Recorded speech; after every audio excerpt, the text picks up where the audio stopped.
වන්නට සදහැවතුනි කටුස්සෙකු තමන්ගේ පාට වෙනස් කරන්නේ තමන්ගේ ආරක්ෂාවට. නමුත් මිනිස්සයා තමන්ගේ පාට වෙනස් කරන්නේ අනුන්ට අයහපතක් සිද්ධ කරන්න.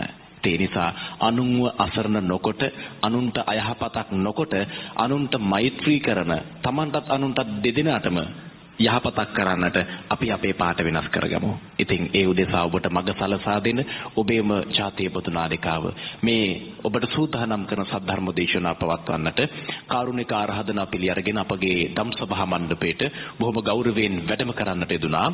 කාපොළ ශ්‍රී සද්ධාරාම මහා විහාරාධිපති කම්මට්ටහනාචාර්ය පරම පූජනීය නම කියනට අවසරයි තපෝවනේ අරියදජ ගෞරවනීය නායක හාමුදුරන් වහන්සේ.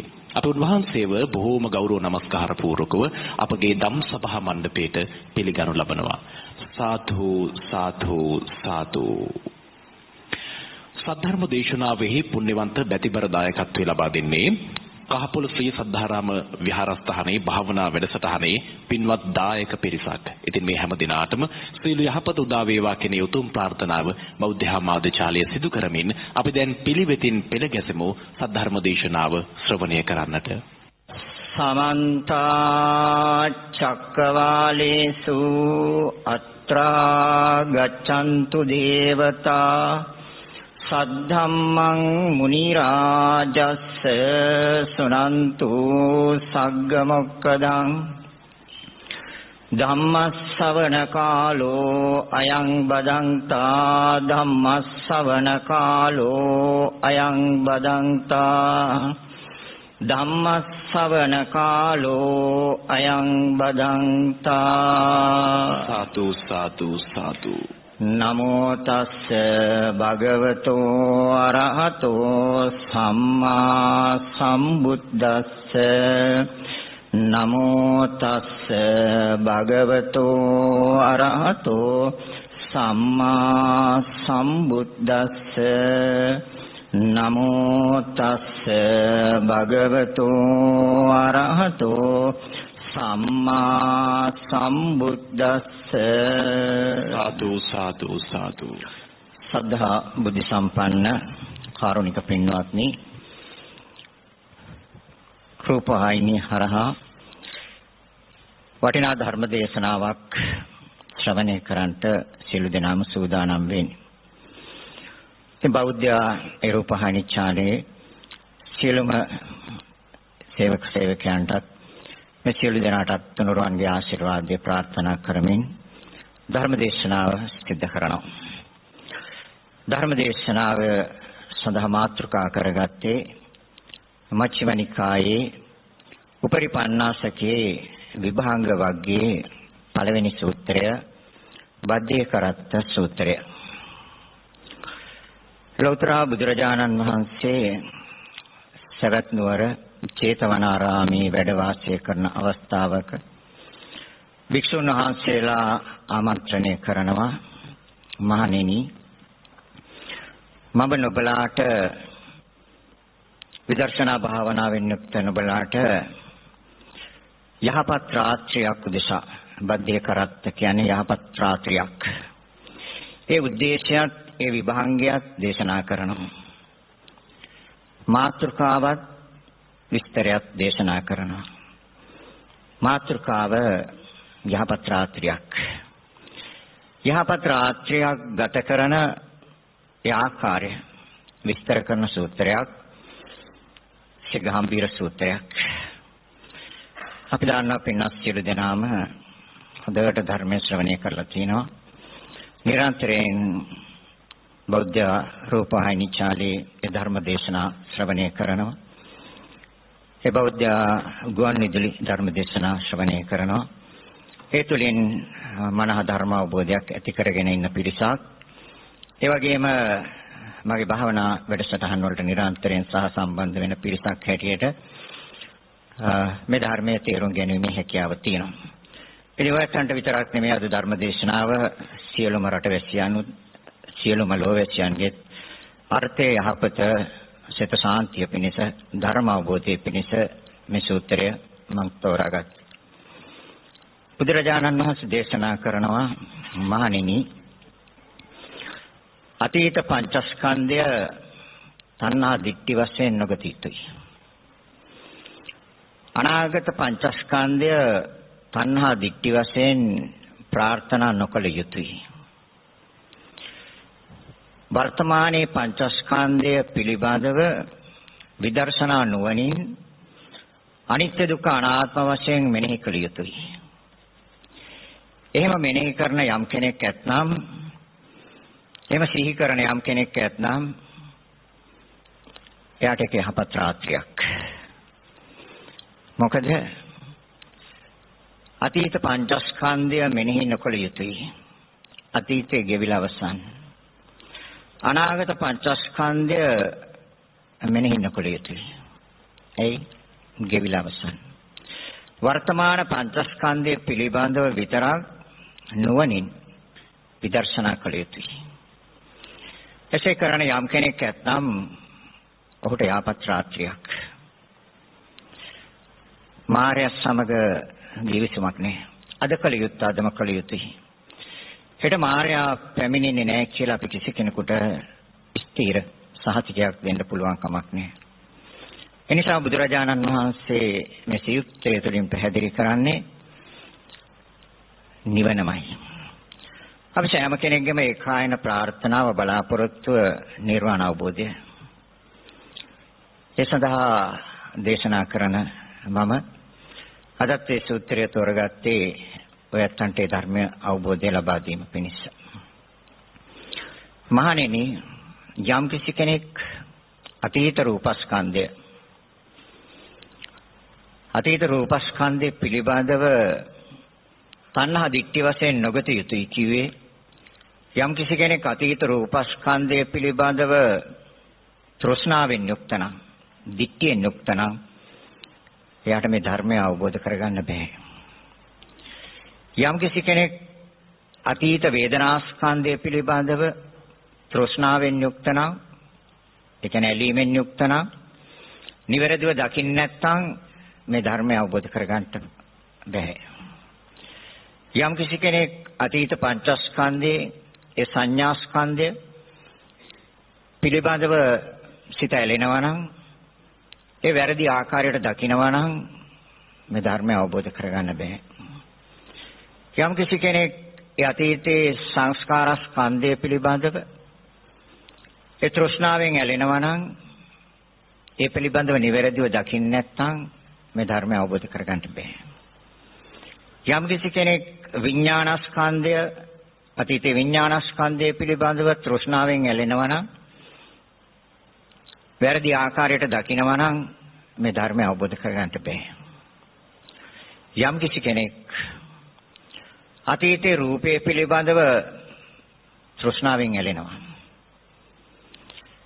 අතීතයේ වේදනාවන් පිළිබඳව තෘෂ්ණාවෙන් ඇලෙනවා, අතීතයේ සංඥාව පිළිබඳව තෘෂ්ණාවෙන් ඇලෙනවා, සංස්කාරයන් පිළිබඳව තෘෂ්ණාවෙන් ඇලෙනවා, විඥාණය පිළිබඳව තෘෂ්ණාවෙන් ඇලෙනවා. මහණෙනි, අතීතයේ මෙනෙහි නොකළ යුතුයි. අතීතයේ ගෙවිලා ගියා, අවසන්. අනාගත පංචස්කන්ධය අතීතයේ මම මෙබඳු ආකාරයේ රූපයෙන් යුක්ත විය යුතුයි කියලා යම් කිසි කෙනෙක් හිතනවා නම්, එතන තණ්හාව පිහිටනවා. එතන වැරදියට දකිනවා. අනාගතයේ වේදනාස්කන්ධය පිළිබඳව තෘෂ්ණාවෙන් ඇලෙනවා නම්, සිත එතන ඇලෙනවා නම්, වැරදියට දකිනවා නම්, එයාට මේ ධර්මය අවබෝධ කරගන්න බෑ. යම් කිසි කෙනෙක් අනාගතයේ ඒ සංඥාස්කන්ධය පිළිබඳව සිත ඇලෙනවා නම්, වැරදියට දකිනවා නම් මේ ධර්මය අවබෝධ කරගන්න බෑ. අනාගතයේ යම් කිසි කෙනෙක් මේ සංස්කාරස්කන්ධය පිළිබඳව සිත ඇලෙනවා නම්, තෘෂ්ණාවෙන් යුක්තව නම් ධර්මයේ තේරුම් ගන්නට බෑ. අනාගතයේ විඥානස්කන්ධය පිළිබඳව මම මෙවැනි ආකාරයේ විඥාණයෙන් යුක්ත විය යුතුයි කියලා යම් කිසි කෙනෙක් හිතනවා නම්, ඒ අනුව සිහි කරනවා නම් මේ ධර්මය අවබෝධ කරගන්න බෑ. වර්තමානයේ මේ පංචස්කන්ධය පිළිබඳව යම් කිසි කෙනෙක් නුවණින් මෙනෙහි කරනවා නම්, අනිත්‍ය වශයෙන්, දුක්ඛ වශයෙන්, අනාත්ම වශයෙන්, මෙනෙහි කරනවා නම් ඕට ඒක යහපත් රාත්‍රියක්. එයාට බුදුරජාණන් වහන්සේ දේශනා කරනවා එයාට ඒ රාත්‍රිය යහපත් රාත්‍රියක්. පංචස්කන්ධය කියලා කියන්නේ පංච කියන්නේ පහට. ස්කන්ධ කියන්නේ ගොඩවල්. ගොඩවල් පහක්. මේ ගොඩවල් පහ යම්කිසි කෙනෙක් නිවැරදිව බෙදලා දකිනවා නම්, වෙන් කළා දකිනවා නම් එයාට මේ ධර්මය අවබෝධ කරගන්න පහසුයි. බුදුරජාණන් වහන්සේ දේශනා කරන මහණෙනි, යම්කිසි කෙනෙකුට මේ රූපස්කන්ධය බෙදලා වෙන් කළා බලන්න බැරි නම් එයාට නිවන් දකින්න සුදුසුකමක් නැහැ. යම්කිසි කෙනෙකුට මේ වේදනාස්කන්ධය බෙදලා වෙන් කළා බලන්න බැරි නම් එයාට නිවන් දකින්න සුදුසුකමක් නැහැ. යම්කිසි කෙනෙකුට මේ සංඥාස්කන්ධය බෙදලා වෙන් කළා බලන්න බැරි නම් එයාට නිවන් දකින්න සුදුසුකමක් නැහැ. යම්කිසි කෙනෙකුට මේ සංස්කාරස්කන්ධය බෙදලා වෙන් කළා බලන්න බැරි නම් එයාට නිවන් දකින්න සුදුසුකමක් නැහැ.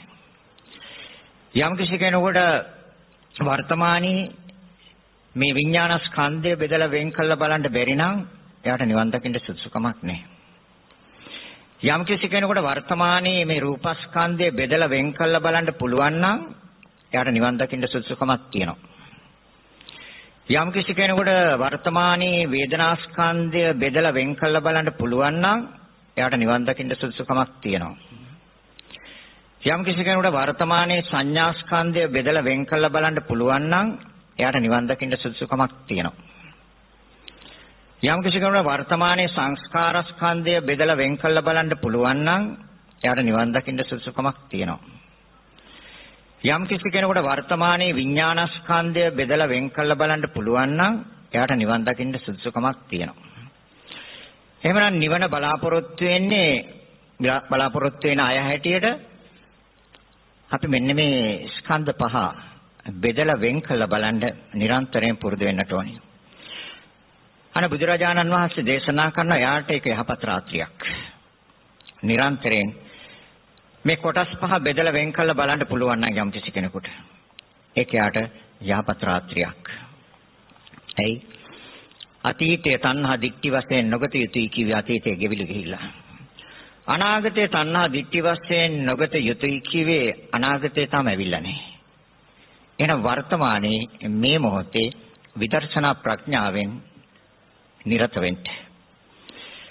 ඒ විදර්ශනා ප්‍රඥාවෙන් නිරත වෙන පුච්චලයට යහපත් රාත්‍රියක්. එහෙනම් අතීතේ පංචස්කන්ධයත් වර්තමානයේ පංචස්කන්ධය අනාගතයේ පංචස්කන්ධය. ඒතර පංච කිව්වේ පහට, ස්කන්ධ කිව්වේ ගොඩවල්. මේ ගොඩවල් පහ වෙන් කර ගන්න ඕනේ. වෙන් වශයෙන් දකින්න ඕනේ. ඒතර වෙන් වශයෙන් කොහොමද දකින්නේ? රූපස්කන්ධය වෙන් කරන්න පුළුවන් කොටස් 28කට. රූප කියන වචනේ තේරුමම තමයි සතර මහා ධාතු කියන. රූප කියන්නේ සතර මහා ධාතුන්ට. ඒතර සතර මහා ධාතු ගොඩක් රූපස්කන්ධ. රූප කියන්නේ සතර මහා ධාතුන්, ස්කන්ධ කියන්නේ ගොඩක්. එහෙනම් සතර මහා ධාතු ගොඩක් තියෙනවා.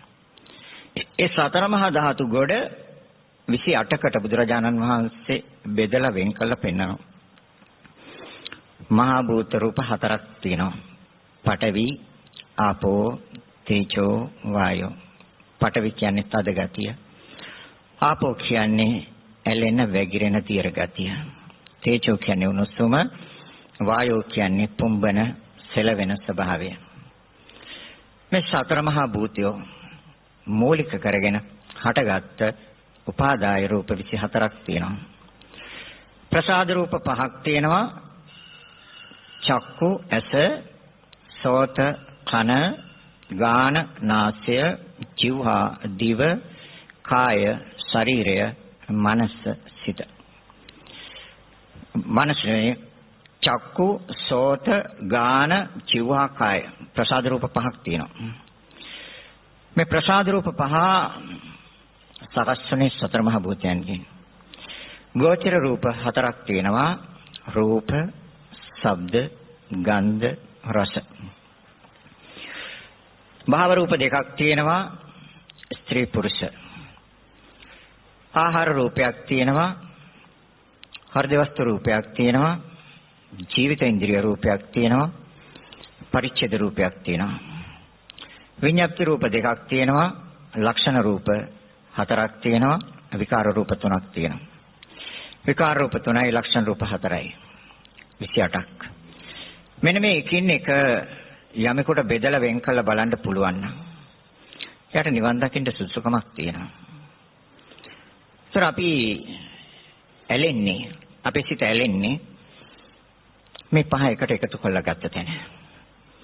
එහෙම නැත්නම් ඔය 28ම එකට එකතු කරලා ගත්ත තැන රූපස්කන්ධයට සිත ඇලෙනවා.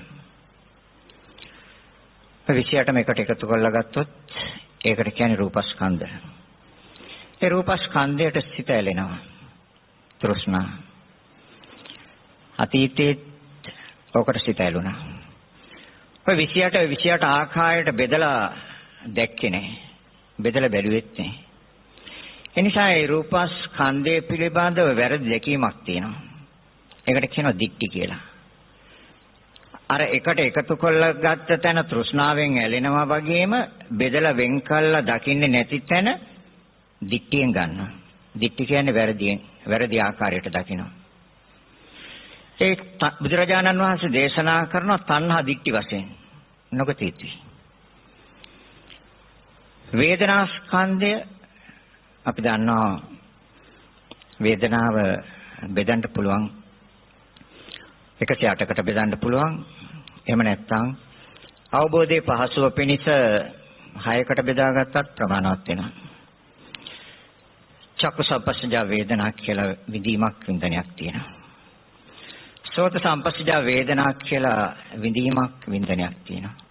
ගාන සම්පස්සජා වේදනා කියලා විඳීමක් වේදනාවක් තියෙනවා. ජීවා සම්පස්සජා වේදනා කියලා වේදනාවක් විඳීමක් තියෙනවා. කාය සම්පස්සජා වේදනා කියලා විඳීමක් තියෙනවා. මනෝ සම්පස්සජා වේදනා කියලා විඳීමක් තියෙනවා. මේ වේදනාවත් යම් කිසි කෙනෙක් බෙදලා වෙන් කළා දකිනවා නම් එයාට මේ ධර්මය අවබෝධ කරගන්න පහසුයි. ඒ වගේම සංඥා ස්කන්ධය ගත්තොත් සංඥා ස්කන්ධයේ ගොඩවල් හයක් තියෙනවා. ස්කන්ධ කියන්නේ ගොඩක්, සංඥා කියන්නේ හඳුනා ගන්න. හඳුනා ගන්න ගොඩවල් හයක්. රූප සංඥා, රූප හඳුනා ගන්න. ශබ්ද සංඥා, ශබ්ද හඳුනා ගන්නවා. ගන්ධ සංඥා, ගන්ධ සුවඳ හඳුනා ගන්නවා. රස සංඥා, රස හඳුනා ගන්නවා. පොට්ටබ්බ සංඥා, පහස හඳුනා ගන්නවා. ධම්ම සංඥා, නාම රූප දෙක වෙන් වශයෙන් හඳුනා ගන්නවා. ධම්ම සංඥා. නාම රූප වශයෙන් වෙන් කළ හඳුනාගන්නේ ඇයි? මේ විශ්වයේම තියෙන සියලුම කොටස් ඒක රාශි කරලා ගත්තොත් කොටස් දෙකයි. නාමච්ච රූපංච. සබ්බසෝ නාම රූපස්මින්. මහණෙනි මම සියල්ල නාම රූප දෙක තුල පනවනවා. එහෙනම් මේ සෑම දෙයක්ම බෙදලා වෙන් කළ බලන තැන අපිට නිවැරදිව අවබෝධ වෙන්න ඕනේ කොටස් දෙකක්. ඒ තමයි නාමංච රූපංච. ඒතර රූපංච කියන කොටස තමයි අර 28ක් වෙන් කරන්න පුළුවන්. නාමංච කියන කොටසට එන්නේ සිත හා සිතුවිලි කියන කොටස. මේ ලෝකයේ මේ විශ්වයේ තියෙන්නේ එච්චරයි. සිත හා සිතුවිලි නාම ධර්ම. මේ ලෝකයේ තියෙන මේ විශ්වයේ තියෙන අනිකුත් සියලුම දේවල් සතර මහා ධාතු හේවත් රූප ධර්ම. එහෙනම් අතීත වර්තමාන අනාගත කියන මේ කාලත්‍රය තුල සිද්ධ වෙන්නේ මෙන්න මේ නාම රූප දෙකේ ක්‍රියාවලියක්. යමෙක් නිවැරදිව මේක බෙදලා වෙන් කළා බලනවා නම්, බෙදලා වෙන් කළා දකිනවා නම් මේ ධර්මය අවබෝධ කරගන්න පහසුයි. සංස්කාර ස්කන්ධය කියලා කියන්නේ සංස්කාර කියන්නේ කුසල සංස්කාර, අකුසල සංස්කාර. එහෙම නැත්නම් කුසල සිතුවිලි, අකුසල සිතුවිලි. කුසල චේතනා, අකුසල චේතනා. මේ මොන ආකාරයෙන් හැඳින්වුවත් එකම ධර්මතාවයයි, නාම ධර්මයක්. සිත තුළ ගොඩනැගෙන ශක්තියක්, ශක්ති දෙකක්. කුසල ශක්තිය හා අකුසල ශක්තිය. කුසල සංස්කාර හා අකුසල සංස්කාර. ඒ දස කුසල හා දස අකුසල. ඒත් දාන්නවා. සත්‍ය මරණ හොරකම් කරනවා, වැරදි කාම සේවනයන් කරනවා, බොරු කියනවා, කේලම් කියනවා, පරුෂ වචන කියනවා, වැඩකට නැති හිස් වචන කතා කරනවා.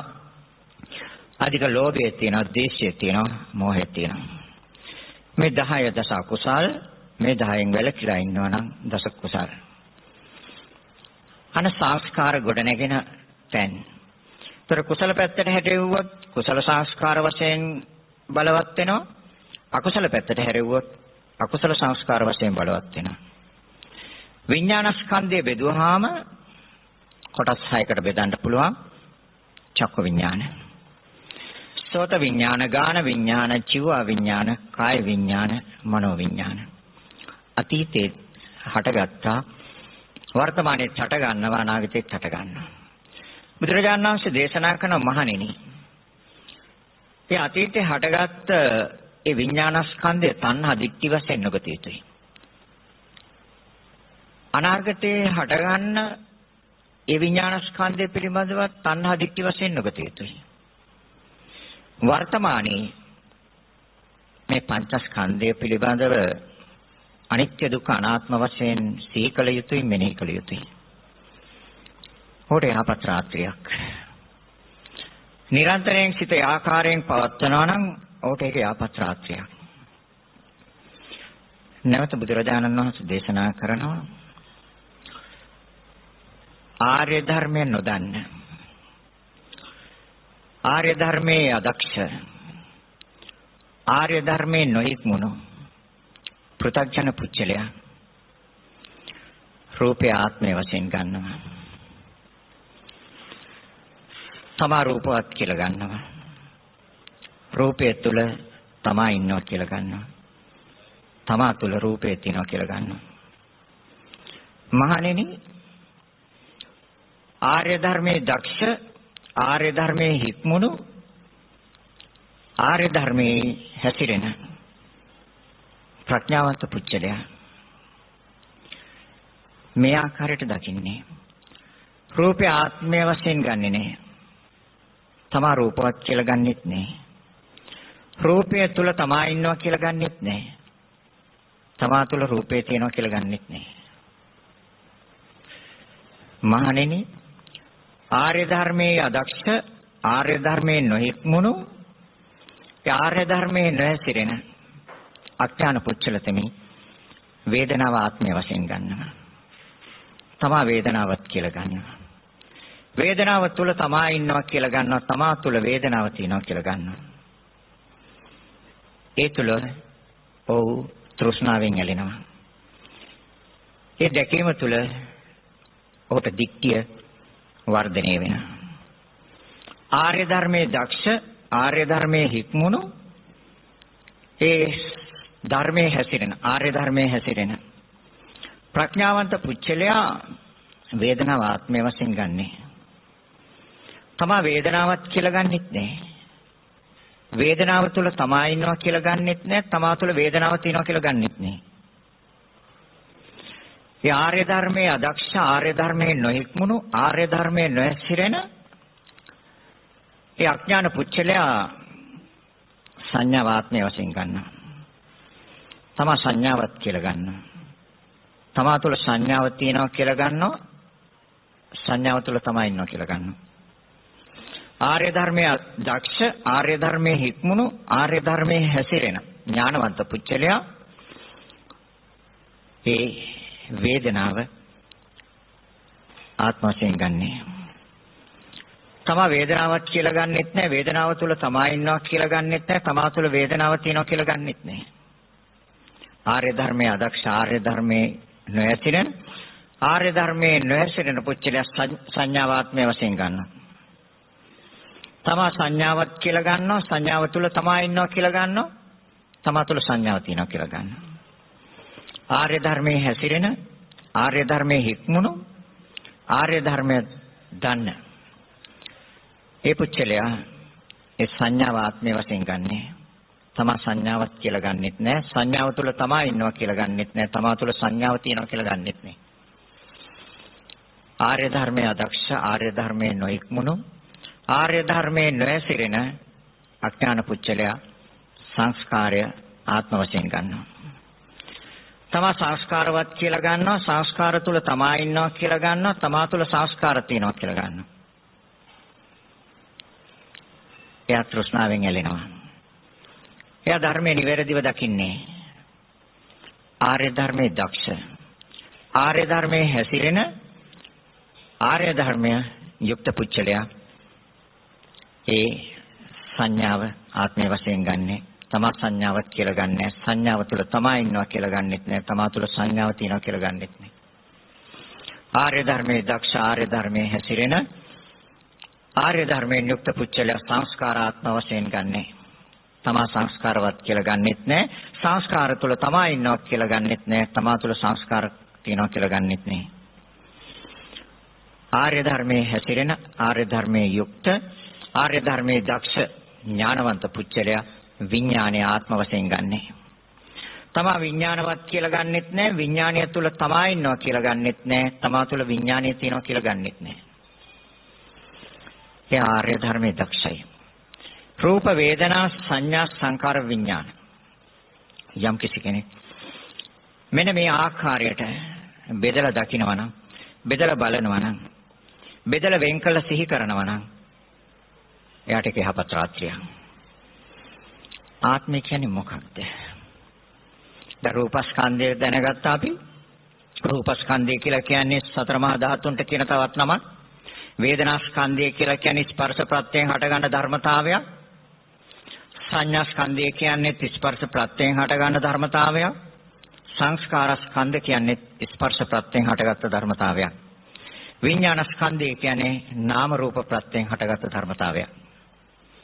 මෙන්න මේ ආකාරයට යම් කිසි කෙනෙක් මේ හේතුව දකිනවා නම් ඒ හේතුවේ ඵලය දකිනවා නම් මේ තෘෂ්ණාවට වැටෙන්නෙත් නැහැ, දික්තියට වැටෙන්නෙත් නැහැ. රූපය ආත්මයේ වශයෙන් ගන්නෙ එයි. ඒ රූපය බෙදලා වෙන් කළ බැලීමේ සුදුසුකම අපට නැති නිසා රූපය ආත්මයේ වශයෙන් ගන්නවා. රූපය බෙදලා වෙන් කළ බලන පුච්චලයට රූපය ආත්මයේ වශයෙන් ගන්න බෑ. ආත්මය කියලා කියන්නේ සදාකාලික ස්ථිර වෙනස් නොවන දෙයක්. හෙවත් තමාගේ වශයෙන් පවත්වන්න පුළුවන් දෙයකට කියනවා ආත්ම කියලා. එහෙම එකක් අර 28ට බෙදුවාම හොඳට තේරෙනවා එහෙම එකක් තියෙනවද කියලා. එහෙම එකක් නෑ. මම කියලා ගත්ත තැනම අපිට වැරදිලා තියෙන්නේ. මම නෙමෙයි කියලා ගත්ත තැනත් වැරදිලා තියෙන්නේ. මම කියපු තැන සාස්ත්‍ත දික්තියට වැටෙනවා. මම නෙමෙයි කියපු තැන උච්ඡේද දික්තියට වැටෙනවා. එහෙනම් අපි මේ බුදුරජාන් වහන්සේ දේශනා කරනවා මහණෙනි. ඒතර වර්තමාන පංචස්කන්ධය අනිත්‍ය දුක්ඛ අනාත්ම වශයෙන් මෙනෙහි කළ යුතුයි. ඒතර අපි බලමු මේ වර්තමානයේ මේ පංචස්කන්ධය කොහොමද අනිත්‍ය දුක්ඛ අනාත්ම වශයෙන් මෙනෙහි කරන්නේ කියලා. අපි දන්නවා අපි සෑම කෙනෙකුටම ප්‍රතිසන්දියක් ගත්තා මේ භවයේ. මේ ප්‍රතිසන්දිය ගත්ත තැන ඉඳලා මේ භවයේ අවසානය දක්වාම අපේ සිතේ තියෙන ප්‍රවෘත්තියක් ගලාගෙන යාමක් තියෙනවා. නොකෙඩී නොසිඳී යන ප්‍රවාහයක් තියෙනවා. සිද්ධ වීමක් තියෙනවා. එහෙනම් ඒ සිතත් එක්ක සම්බන්ධ වෙලා තියෙන මේ රූපස්කන්ධය හෙවත් අර සතර මහා ධාතු අනිත්‍ය දුක්ඛ අනාත්ම වශයෙන් කොහොමද මෙනෙහි කරන්නේ? අපි දන්නවා ප්‍රතිසන්දි විඥානයේ ගත්ත තැන පටන් ගන්නේ නාම රූප දෙකක ක්‍රියාවලියක්. ତර රූපයයි සතර මහා භූතයන්ට සතර මහා ධාතුන්ට අපි මේකේ ආයශ හොයා ගන්නට ඕනේ. මේකේ ආයශ හොයාගත්තාම අපිට හරි පහසුයි මේ ධහම තේරුම් ගන්න. යමෙකුට මේ ධහම තේරුම් ගන්න අපහසු වෙලා තියෙන්නේ මේ සතර මහා ධාතු හා සිත හා සිතවිලි කියන මේවේ ආයශය නිවැරදි ආකාරයෙන් තේරුම් ගත්තේ නැති හින්දා. අපි දන්නවා මේ රූපස්කන්ධය හෙවත් මේ සතර මහා ධාතු ගේ ආයශය තමයි චිත්තක්ෂණ 17ක් කියන්නේ. චිත්තක්ෂණ 17ක් කියලා කියන්නේ අතිශය කෙටි කාලයක්. ඒක තත්පරයක් ලක්ෂයකට බෙදුවත් ඊටත් වඩා කෙටි කාලයක් තුල මේ ශරීරයේ හා මේ විශ්වයේ තියෙන අධ්‍යාත්මික හා බාහිර මේ සියලුම සතර මහා ධාතු රූපස්කන්ධයේවත් ඒ සතර මහා ධාතු ආයශ තියෙන්නේ චිත්තක්ෂණ 17යි. චිත්තක්ෂණ 17ක් කියන්නේ තප්පරයක් ලක්ෂයකට බෙදුවත් ඊටත් වඩා කෙටි කාලයක්. ඒ කෙටි කාලයක් තුල හට ගැනීමකුත් තියෙනවා, පැවැත්මකුත් තියෙනවා, විනාශයකුත් තියෙනවා. හට ගන්න යන්නේ මේ සතර මහා ධාතු රූප හේවත් සතර මහා ධාතු උපදින්න යන්නේ එක චිත්තක්ෂණයයි. අවසන් වෙන්න යන්නේ එක චිත්තක්ෂණයයි. මේ 14 තියෙන අවස්ථා තුනක් උපාදයට එකයි, භංගයට එකයි, දෙකයි, මැද කොටස තితి හේවත් පැවැත්මට. එතන උපාදයට එකයි, භංගයට එකයි ගියාම 17 තුනෙන් වැඩි කරාම 51යි. ඒ 51න් උපාදයට එකයි, අවසානයේට එකයි ගියාම දෙකක් අයින් කරාම 49යි. මේ 49ක් පුරාවට මේ සතර මහා ධාතුන්ගේ ක්‍රියාව අවසන් වෙනවා. අධ්‍යාත්මික හා බාහිර කියන සියලුම සතර මහා ධාතුන්ගේ ක්‍රියාවලිය අවසන් වෙනවා. ඇති වෙලා පැවතිලා නැති වෙලා යනවා. ඒක අපි මෙනෙහි කරනවා මෙන්න මේ විදිහට. කොහොමද? ප්‍රතිසන්දි ගත්ත තැන ඉඳලා මේ බයි අවසාන චුතිසිත දක්වාම මේ අධ්‍යාත්මික බාහිර ඉස්ලාම ගන්න අධ්‍යාත්මය පිළිබඳව මේ රූප 28ක් එකින් එක කොටස් වෙන් කළාම බලන්න ඕනේ. එකින් එක කොටසෙන් කොටසම අරගෙන බලන්න ඕනේ. ඒ එක කොටසක් ගත්තාම අපට පේනවා ප්‍රතිසන්දි විඥානයේ ඉඳලා අවසාන චුතිසිත දක්වා ඒ හට ගන්න සියලුම සතර මහා ධාතුන් ඇති වෙලා නැති වෙලා යනවා. ඒ ඇති වෙලා නැති වෙලා යනවා කියන්නේ නිත්‍ය ස්වභාවයක් නෙමෙයි. ඉපද බිඳෙනවා. ඉපද බිඳෙන්නේ චිත්තක්ෂණ 17ක් තුල. චිත්තක්ෂණ 17ක් තුල ඉපද බිඳෙනවා නම් එතන තියෙන්නේ නිත්‍ය ධර්මයක් නෙමෙයි, එතන තියෙන්නේ අනිත්‍ය ධර්මයක්. එතන තියෙන්නේ සදාකාලික ධර්මයක් නෙමෙයි, తాවකාලික ධර්මයක්. ඒ චිත්තක්ෂණ 17ක් තුල ඉපද බිඳෙන ධර්මයන් විපරිණාම හෙවත් වෙනස් ස්වභාවයකටපත් වෙනවා. බුදුරජාණන් වහන්සේ දේශනා කරන මෙන්න මේ ආකාරයට මේක දකින්න. උපාදයේ ඉඳලා අවසාන චුතිසිත දක්වා මේ සියලු සතර රූප හේවත් සතර මහා ධාතුන් ඉපද බිඳිනවා. ඉපද බිඳිනවා නම් එතන තියෙන්නේ වෙනස් වෙන ස්වභාවයක්, විපරිණාමයක්, තියෙන ආකාරයෙන් අන් ආකාරයක් ගැනීමක්. නිත්‍ය ස්වභාවයෙන් පැවතුනේම නැහැ මොහොතක්වත්. ඒ නිසා නිට්ටයයි. ඒ චිත්තක්ෂණ 17ක් හෙවත් කුඩා චිත්තක්ෂණ 51ක් තුල උපාදයට එකයි, භංගයට එකයි, දෙකයි, එතකොට 49යි තීතිය හෙවත් පැවැත්මට. ඒ පැවැත්ම තුල තමයි මේ ක්‍රියාවලිය සිද්ධ වෙන්නේ. ඒ කියන්නේ තීති කියන අවස්ථාව. ඒ කාලය තුල ජාති දුක්ඛයෙන් පෙළෙනවා. ඒ 49ක් චිත්තක්ෂණ 49ක් තුල ජාතියෙන් පෙළෙනවා මේ රූපස්කන්ධය ඒවත් සතර මහා ධාතුන්. ජාති කියන්නේ හට ගන්නවා. ජාතියෙන් පෙළෙනවා, ජරා කියන්නේ දිරීමෙන් පෙළෙනවා. අර චිත්තක්ෂණ 49ක් තුල දිරලා අවසන් වෙනවා. දිරීමෙන් පෙළෙනවා. ජාතියෙන් පෙළෙනවා, ජරාවෙන් පෙළෙනවා. ඒ කුඩා චිත්තක්ෂණ 49ක් තුල ව්‍යාධියෙන් පෙළෙනවා. 51 දී බිඳිලා අවසන් වෙනවා, මරණයෙන් පෙළෙනවා. ජාති, ජරා, ව්‍යාධි, මරණ. ඒ කාලය තුල අපේ සිත ශෝකයෙන් පෙළෙනවා. දුක් දෝමනස්යන්ගෙන් පෙළෙනවා. කනගාටුවෙන් පෙළෙනවා. හැඬීමෙන් පෙළෙනවා. මෙන්න මේ ආකාරයට ජාති, ජරා, ව්‍යාධි, මරණ, ශෝක, පරිදේව, දුක්ඛ දෝමනස්, උපායාස කියන සිතේ වෙහෙස. සිතේ වෙහෙස නිරන්තරයෙන්ම පෙළෙනවා මේ චිත්තක්ෂණ 17ක් හෙවත් කුඩා චිත්තක්ෂණ 51ක් තුල. මෙන්න මේ ස්වභාවයෙන් නිරන්තරයෙන් පෙළෙනව පීඩාවටපත් කරනවා. එහෙනම් එතන තියෙන්නේ සැප ස්වභාවයක් නෙමෙයි, එතන තියෙන්නේ දුක්ඛ ස්වභාවයක්. ඒ ස්වභාවය මොහොතකට නෙමෙයි, දවසකට නෙමෙයි, සතියකට නෙමෙයි, මාසයකට නෙමෙයි, වර්ෂයකට නෙමෙයි, ජීවිත කාලය පුරාවටම ඒ ජාති, ජරා, ව්‍යාධි, මරණ, ශෝක, පරිදේව, දුක්ඛ දෝමනස්, උපායාස කියන මෙන්න මේ ස්වභාවයන්ගෙන් නිරන්තරයෙන් පෙළෙනවා, නිරන්තරයෙන් පීඩාවටපත් කරනවා, සිත වෙහෙසටපත් කරනවා. එතන තියෙන්නේ සැපේ ස්වභාවයක් නෙමෙයි, එතන තියෙන්නේ දුක්ඛ ස්වභාවයක්. එහෙනම් ඒ දුක්ඛ ස්වභාවය වර්තමානයේ විතරක් නෙමෙයි. අතීතයේ ඒ ආකාරයටම පෙළුවා. අතීතයේ ඒ ආකාරයෙන්ම පීඩාවටපත් කළා. අතීතයේ ඒ ආකාරයටම වෙනස් කරා. ඒ වෙනස් කලේ සැප පැත්තට නෙමෙයි දුක පැත්තට. මහණෙනි නිසා දුකයි. අපි ප්‍රාර්ථනා කරන්නේ දුක නෙමෙයි. අපි ප්‍රාර්ථනා කරන්නේ සැප. බුදුරජාණන් වහන්සේ දේශනා කරනවා මහණෙනි. ඒ රූපස්කන්ධය එනවා අර තිති කියන අවස්ථාවට. ඒ තිති කියන අවස්ථාවට ආපුවාම ඒක නිරන්තරයෙන්ම තියන්නේ බිඳීමක්. අපි හිතනවා මේක මේ චිත්තක්ෂණ 17ක් තුළ පැවැත්මට එන්න එපා. අපි හිතනවා මේක ජාතියෙන් පෙළන්න එපා. ජරාවෙන්, ව්‍යාධියෙන්, මරණයෙන්, ශෝකයෙන්, කනගාටුවෙන්, දුක් දෝමනස්යන්ගෙන් පෙළන්න එපා. මාව පීඩාවටපත් කරන්න එපා කියලා අපි හිතුවොත් අපේ කැමැත්ත හැටියට මේක පවත්වන්න බෑ. එහෙම නැත්නම් වෙන කාගේ හරි කැමැත්තට මේක පවත්වන්න බෑ. මේකට ස්වාමියෙක් මේක පාලනය කරන්න පුළුවන් කෙනෙක් මේ ලෝකේ නැහැ.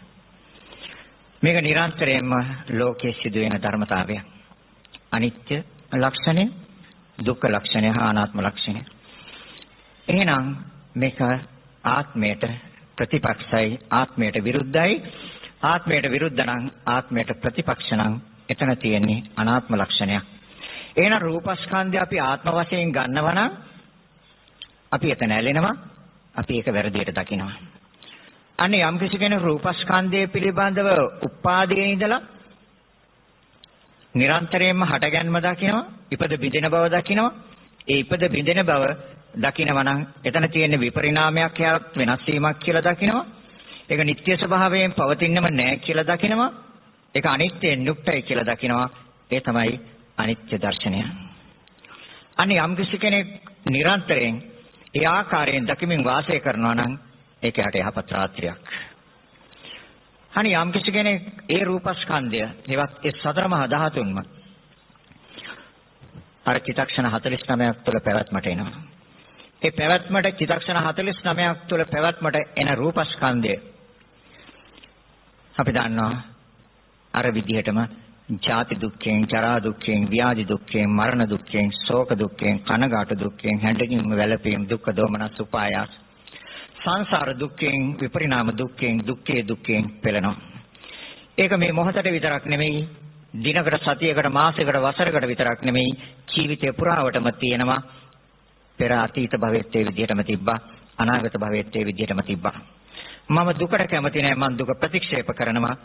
ඒ නිසා මම මේක මගේ කැමැත්ත හැටියට පවත්වන්න පුළුවන්ද කියලා අපි නුවණින් විමසලා බලනවා.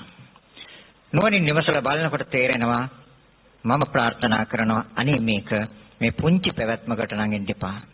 ඒ පැවැත්මට ආපේක මේ විදිහට දිරන්න එපා, බිඳලා අතුරුදහන් වෙන්න එපා. ජාති ජරා ව්‍යාධි මරණ ශෝක පරිදේව දුක්ඛ දෝමනස් උපායාස වලින් පෙළන්න එපා, පීඩාවටපත් කරන්න එපා කියලා මම හිතුවත්, මම ශබ්ද නගලා කිව්වත් අහන්නේ. වෙන කෙනෙක් ලව්වා කිව්වත් ඒත් අහන්නේ. මේක වෙන කෙනෙකුගේ පාලනය යටතට දුන්නත් මේ ලෝකෙ කිසිම කෙනෙකුට මේක පාලනය කරන්න පුළුවන් කමකුත් නැහැ. එහෙනම් මෙතන තියෙන්නේ ආත්මය කියලා කියන්නේ තමාගේ කැමැත්ත හැටියට පවත්වන්න පුළුවන් දෙයක් තියෙනවා නම් විශ්වයේ, ලෝකේ, අධ්‍යාත්මික හා බාහිර යම් දෙයක් තියෙනවා නම් තමාගේ කැමැත්ත හැටියට පවත්වන්න පුළුවන්, ඒක ආත්මය වශයෙන් ගන්න. එවැනි ස්වභාවයක් මේ ස්කන්ධ පංචකය තුල විතරක් නෙමෙයි, මේ මුළු විශ්වයම තුල නැහැ. මේ මුළු විශ්වයම තුල තියෙන්නේ අනිත්‍ය දුක්ඛ අනාත්ම කියන ඊ타ත්ම පිරිසිදු පැහැදිලි ලක්ෂණ තුනක්. අන්න යම් කිසි කෙනෙක් බුදුරජාන් වහන්සේ දේශනා කරනවා යම් කිසි කෙනෙක් ඒ නිවැරදි ආකාරයට ඒක දකිමින් වාසය කරනවා නම් වර්තමානයේ පංචස්කන්ධය පිළිබඳව විදර්ශනා නුවණින් ඉන්නවා නම් යම් කිසි කෙනෙක් ඒක යට යහපත් රාත්‍රියක්. ඇයි යහපත් රාත්‍රියක් වෙන්නේ? මායя අද රැට එන්නේ නැහැ කියලා ප්‍රසහතිකයක් දෙන්න බෑ. යම් කිසි කෙනෙක් අර විදර්ශනා ඥාණයෙන්, විදර්ශනා නුවණින් මේ විදිහට දකිමින් වාසය කරනවා නම් එයාට මායя පිළිබඳව ගැටලුවක් නැහැ. එයා නියත වශයෙන්ම ධර්මය අවබෝධ කරගත්ත කෙනෙක්. එහෙනම් අපි රූපස්කන්ධය දකින්න ඕනේ කොහොමද? ඒතර රූපය ආත්මයේ වශයෙන් ගන්නෙ. තමා රූපවත් කියලා ගන්නෙ. ඒ තමා කියන වචනය තුළම අපිට වැරදිලා තියෙන්නේ. තමා කියන්නේ මම කියලා මේක ගන්න බෑ. මේකේ තියෙන කොටස් රාශියක්. 28කට බෙදන්නත් පුළුවන්, 32කට බෙදන්නත් පුළුවන්. දෙතිස් කුණප කොටස් වශයෙන් 32කට බෙදන්නත් පුළුවන්. මම කිව්ව තැන වැරදිලා අර 28ක් හෝ 32ක් ආකාරයට බෙදලා බලනවා නම් වැරදිලා නැහැ. එහෙනම් මම කියන්න බෑ කොටස් රාශියක් තියෙන්නේ. ඒ කොටස් රාශිය සතර මහා ධාතුන්ගෙන් යුක්ත බව තේරුම් ගන්නට ඕනේ. අන්න යම් කිසි කෙනෙක් එහෙනම් දකින්නවා නිවැරදිවම දකින්නවා ඒ තුල එයාට තෘෂ්ණාව හටගන්නේ. අන කොටස් 32 කොටස් 28 ඒතර තමා කියන්නේ මම කියන්න බෑ. එහෙනම් මගේ කියන සිතුවිල්ලකුත් අපිට තියෙනවා. මගේ කියන්න බෑ. මගේ කිව්වොත් වැරදි. ඇයි මගේ කිව්වොත් වැරදි වෙන්නේ? මේක මට අයිති නෑ. මගේ නෙමෙයි මේක. මේක සතර මහා ධාතුන්ගේ. ඒ රූපස්කන්ධය අයිති වෙන්නේ සතර මහා භූතයන්ට. එහෙනම් මගේ කිව්වොත් වැරදි. සතර මහා භූතයන්ගේ කිව්වොත් හරි. ඒතර මම කිව්වොත් වැරදි. කොටස් 32ක් කින් යුක්තයි කියලා දැක්කොත් වෙන් වශයෙන් දැක්කොත් රූපය බෙදලා වෙන් කළ බැලීමේ හැකියාව තියෙනවා. එයාට නිවන් දකින්න සුසුකමක් තියෙනවා. එහෙනම් මගේ කියලා දකින්නේ නැතුව යම් කිසි කෙනෙක් සතර මහා ධාතුන්ගේ කියලා නියත වශයෙන්ම තීරණය කරනවා නම් තමා කියලා ගන්නෙ. ද රූපය ආත්මයේ වශයෙන් ගන්නෙ. තමා රූපවත් කියලා ගන්නෙ. රූපය තුල තමා ඉන්නවා කියලා ගන්නෙ. රූපය තුල තමා ඉන්න බෑ. ඇයි මම කියලා කෙනෙක් නැහැ. මෙතන තියෙන කොටස් 32ක්. එහෙනම් ඒ කොටස් 32 සතර මහා භූතයන්ගෙන් යුක්ත නම් තමා රූපවත් කියලා ගන්නත් බෑ. රූපය තුල තමා ඉන්නවා කියලා ගන්නත් බෑ. තමා තුල රූපය තියෙනවා කියලා ගන්නත් බෑ. එහෙනම් මේ රූපස්කන්ධය සතර මහා ධාතුන්ගෙන්ම යුක්ත ධර්මයක්. අර චිතක්ෂණ 17ක් ඒවත් කුඩා චිතක්ෂණ 51ක් තුල ඉපද බිඳෙනවා. ප්‍රතිසන්දි විඥානයේ ඉඳලා අවසාන චුතිසිත දක්වාම මේක ඇති වෙලා නැති වෙලා යනවා. උපාදයක් තියෙනවා. වැය ඒ කියන්නේ උදේ වැය කියන ස්වභාවයක් තියෙනවා. ඇති වෙලා නැති වෙලා යන ස්වභාවයක් තියෙනවා. එතන තියෙන විපරිණාම ධර්මයක් වෙනස් වෙන ස්වභාවයක්. අන්‍යමෙක් දකින්න නම් අනිත්‍ය ලක්ෂණය නිවැරදිව දකින්න. ඒතකොට කුඩා චිත්තක්ෂණ 51ක් තුළ පැවැත්මට එනවා. ඒ පැවැත්ම තුළ තියෙන්නේ අර මම මුලින් සඳහන් කර දුක්ඛ ටික. ඒක මේ භවයට විතරක් නෙමෙයි මුළු සංසාරයටම පොදුයි. සංසාරයේම තියෙන දුක්ඛ ස්වභාවයක්. එහෙනම් මේ දුක්ඛ ස්වභාවය ප්‍රතික්ෂේප කරන මගේ කැමැත්තේ හැටියට මේක පවත්වන්න පුළුවන් කමක් නැහැ. මගේ කැමැත්තේ හැටියට හෝ තව කෙනෙක්ගේ කැමැත්තේ හැටියට හෝ පාලනය සඳහා වෙන කෙනෙකුට බාර දෙන්න පුළුවන් කමකුත් නැහැ. මේ තුල තියෙන්නේ ආත්ම ස්වභාවයක් නෙමෙයි අනාත්ම ස්වභාවයක්. කියන්නේ තමාගේ කැමැත්තේ හැටියට තමාගේ වශයෙන් පවත්වන්න බැරි නම් යම් දෙයක් ඒක අනාත්ම ලක්ෂණය. ආත්ම ලක්ෂණය. එහෙනම් අන්න එතකොට රූපය ආත්මයේ වශයෙන් ගන්නෙ තමා රූපවත් කියලා ගන්නෑ. රූපය තුල තමා ඉන්නවා කියලා ගන්නෙත් නෑ. තමා තුල රූපය තියෙනවා කියලා ගන්නෙත් නෑ. සතර මහා ධාතුන්ගෙන් යුක්ත ධර්මතාවයන් නිරන්තරයෙන් චිත්තක්ෂණ 17ක් එවත් කුඩා චිත්තක්ෂණ 51ක් තුල ඇති වෙලා නැති වෙලා යනවා. ඒ ස්වභාවය තුල තියෙන දුක්ඛ ස්වභාවයක්. ඒ දුක්ඛ ස්වභාවය Tamanට ඕන විදිහට ප්‍රතික්ෂේප කරන්න බෑ. එහෙනම් අනාත්ම ස්වභාවයක්. මෙන්න මේ ආකාරයට යම් කිසි කෙනෙක් දකිනවා නම් එතකොට ගොඩාක් තියෙනවා වේදනා සංඥා සංකාර වේදනාව ආත්මය වශයෙන් ගන්න. තමා වේදනාවක් කියලා ගන්න. වේදනාව තුල තමා ඉන්නවා කියලා ගන්න. තමා තුල වේදනාවක් තියෙනවා කියලා ගන්න. වැරදි. වේදනාව ස්පර්ශපත්යෙන් හටගන්න ධර්මතාවයක්. සංඥාව ආත්මයේ වශයෙන් ගන්න එපා. එයි සංඥාව කියන්නේ හඳුනා ගැනීම. එහෙනම් ඒ හඳුනා ගැනීම එකක්වත් ගන්න බෑ ආත්මයේ වශයෙන්. ආත්මය කියන්නේ සදාකාලික ස්ථිර වෙනස් නොවන දෙයක්. තමාගේ කැමැත්ත හැටියට පවත්වන්න පුළුවන් දෙයක්. එහෙම දෙයක් සංඥාව තුලත් නැහැ. එහෙනම් සංඥාව හටගත්තේ කොහොමද කියලා නුවණින් විමසලා බැලුවොත් ස්පර්ශපත්යෙන් හටගත්තේ සංඥාව. සංස්කාරයන් කොහොමද හටගත්තේ කියලා නුවණින් විමසලා බැලුවොත් ඒ ස්පර්ශපත්යෙන් හටගත්තේ. සංස්කාර ආත්මයේ වශයෙන් ගන්න බෑ. තමා සංස්කාරවත් කියලා ගන්නත් බෑ. සංස්කාර තුල තමා ඉන්නවා කියලා ගන්නත් බෑ. තමා තුල සංස්කාර තියෙනවා කියලා ගන්නත් බෑ. එහෙම යමෙක් දකිනවා නම් එයා ඒක දිට්ඨියක්, ඒක වැරදි දැකීමක්. ඒ තුල එයාගේ සිත ඇලෙනවා. වැරදියට දකින්නවද යම් දෙයක්? ඒ වැරදියට දකින්න දේ තුල සිත ඇලෙනවා. ඒ සිත ඇලෙනවද? එයාට තණ්හා දිටි. එහෙනම් තණ්හා දිටි වලින් තොරව වර්තමානයේ මේ රූප, වේදනා, සංඥා, සංස්කාර, විඥාන කියන මේ ධර්මතාවයන් නිරන්තරයෙන්ම බෙද බෙදා වෙන් කර කර බලන්න. අවසාන වශයෙන් එකක් කියනවා ඒ තමයි බුදුරජාණන් වහන්සේගේ ධර්මය අවසාන වශයෙන් අවබෝධ වෙනකොට මෙන්න මෙවැනි ස්වභාවයක් තියෙයි. ඒ තමයි මුළු විශ්වයේම තියෙන නාම රූප දෙකක් හේතු ප්‍රත්‍යයෙන් හටගත්ත නාම රූප දෙක ක්‍රියාවලියක් තියෙනවා කාලය හා අවකාශය අතර. ඒ සත්‍යයේ පැවැත්ම. හේතු ප්‍රත්‍යයෙන් හේතු කියන්නේ මූල ධර්ම, ප්‍රත්‍ය කියන්නේ උපකාර ධර්ම. එයින් හටගත්ත සතර මහා ධාතු හේවත් සිත හා සිතුවිලි වල ප්‍රවෘත්තියක් හේවත් පැවැත්මක් තියෙනවා කාලය හා අවකාශය අතර.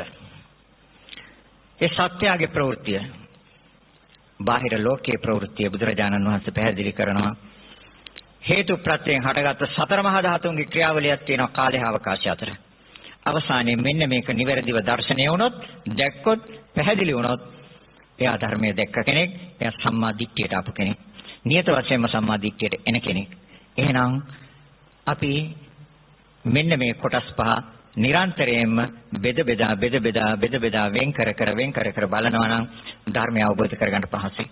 මේක ඒකත්වයෙන් මේ රූප වේදනා සංඥා සංකාර විඥාන කියන පහ ඒකත්වයෙන් යම් කිසි කෙනෙක් ගන්නවා නම් නියත වශයෙන්ම මම කියන ස්වභාවයට වැටෙනවා. එහෙනම් මගේ කියන ස්වභාවයට වැටෙනවා. මට අයිති කියන ස්වභාවයට වැටෙනවා. මට අයිති නෑ අයිති ඔක සතර මහා භූතයන්ට. මගේ කියන්නේ විතර මගේ ආත්මය කියන්න බෑ. ආත්මය කියන්නේ සදාකාලික ස්ථිර වෙනස් නොවන දෙයක්. හා තමාගේ කැමැත්ත හැටියට පවත්වන්න පුළුවන් දෙයක්. එහෙම දෙයක් මේ නාම රූප දෙක තුල නැහැ. එහෙනම් එතන තියෙන්නේ අනාත්ම ස්වභාවයක්. ඒ බව තේරුම් ගන්නට ධර්ම දේශනාව කාලයක් සමග ධර්ම දේශනාව අවසන් කරනවා. ඒක දීර්ඝ විස්තරයක් සහිත ගැඹීර ධර්ම දේශනාවක්. ඉතින් ඔයත් අපි දන්නවා ඉතින් ඔයත්න්ට විතරක් නෙමෙයි මේ ධර්ම දේශනාව මම සිද්ධ කළේ සියලු රටවැසියන්ට ඒ වගේම සියලු ලෝකවාසීන්ට. ඉතින් යම් කිසි කෙනෙක් උත්සාහවන්ත වෙනවා නම් වීරිය වඩනවා නම් මේ ධර්මය අවබෝධ කරගන්න පහසුයි. ගැටලුවක් වෙන්නේ නැහැ. ගැටලුව තියෙන්නේ අපිට කරුණු කීපයක් අපි ළඟ නැහැ. ඒ තමයි සම්මා සතිය දුර්වල තාක්කල්, සම්මා වායාමය දුර්වල තාක්කල් සම්මා දිට්ඨියට එන්න බෑ. සම්මා වායාම හා සම්මා සති කියන ධර්මතා දෙක එකට එකතු වුනහම ඒකට ශරණයෙන් එකතු වෙනවා සම්මා දිට්ඨි කියන ධර්මතාවය. ආර්ය අෂ්ටාංගික මාර්ගයේ මේ කරුණ තුන මුලට ගත්තොත් අපට ඉතිරි කරුණු අංග පහ අපට නිරන්තරයෙන් වැඩි දියුණු කරගන්න පුළුවන්. ආර්ය අෂ්ටාංගික මාර්ගය තමයි එකම නිවන් මඟ. වෙන මාර්ගයක් නැහැ මේ ධර්මය අවබෝධ කරගන්න. ඒ මාර්ගය තුල තියෙන්නේ පියවර තුනයි සීල සමාධි ප්‍රඥා. හොඳයි එහෙනම් ධර්ම දේශනාව අවසන් කරනවා. ඊට අද දායකත්වයේ කහපොළ ශ්‍රී සද්ධර්මාරාම විහාරස්ථානයේ භාවනා වැඩසටහනේ දායක දායිකාවන් පිරිසක් විසින් ආරමුණ තියෙන්නේ දේශකයන්න් වහන්සේ වන අපගේ ගුරු දේවෝත්තම අතිපූජ්‍ය තපෝවනේ අරියදත් ස්වාමින් වහන්සේට පතන්නා වූ බෝධියකින් උතුම් නිවන සාක්ෂාත් කර ගැනීමට මේ උපකාරයක් වේවා කියලා ප්‍රාර්ථනා කරනවා.